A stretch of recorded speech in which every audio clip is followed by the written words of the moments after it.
بسم اللہ الرحمن الرحیم۔ السلام علیکم ورحمۃ اللہ وبرکاتہ۔ دوستو، آج کا جو وظیفہ ہے بہت زبردست وظیفہ ہے۔ یہ تمام ہماری پریشانی کو دور کرنے کے لیے زبردست وظیفہ ہے، اور یہ وہ وظیفہ ہے اس کے بارے میں مشہور ہے، اگر مٹی کو بھی ہاتھ لگاؤ گے تو سونا بن جائے گا۔ یہ بہت زبردست وظیفہ ہے، سورہ کوثر کا وظیفہ ہے۔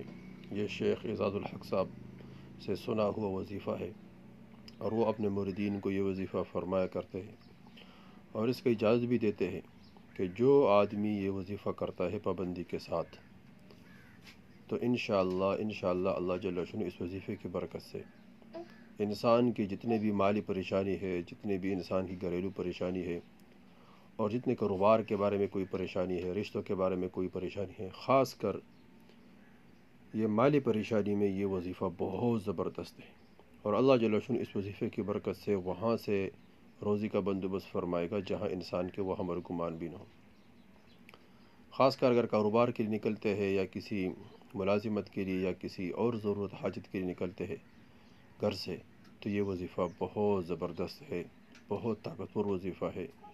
وظیفہ تو بہت آسان لگتا ہے، لیکن یہ بہت زبردست وظیفہ ہے۔ اگر اس کو پابندی کے ساتھ کر لیا تو اللہ جل شانہ انشاءاللہ اس وظیفے کی برکت سے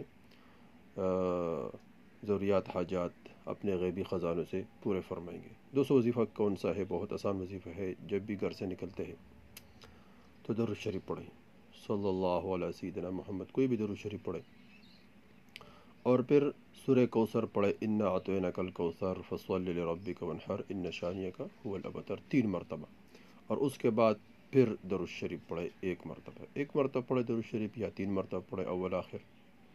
تو جب بھی گھر سے نکلتے ہیں تو یہ وظیفہ کریں، اور مسنون اعمال بھی ہے وہ بھی کریں۔ بسم اللہ توکلت علی اللہ، جو گھر سے نکلتے ہیں مسنون دعا پڑھتے ہیں، بسم اللہ توکلت علی اللہ، تو حدیث میں آتا ہے کہ اس کی کفایت ہوتی ہے، اس کی رزق ملتی ہے، اور اس کو اللہ جل شانہ کی حفاظت ملتی ہے۔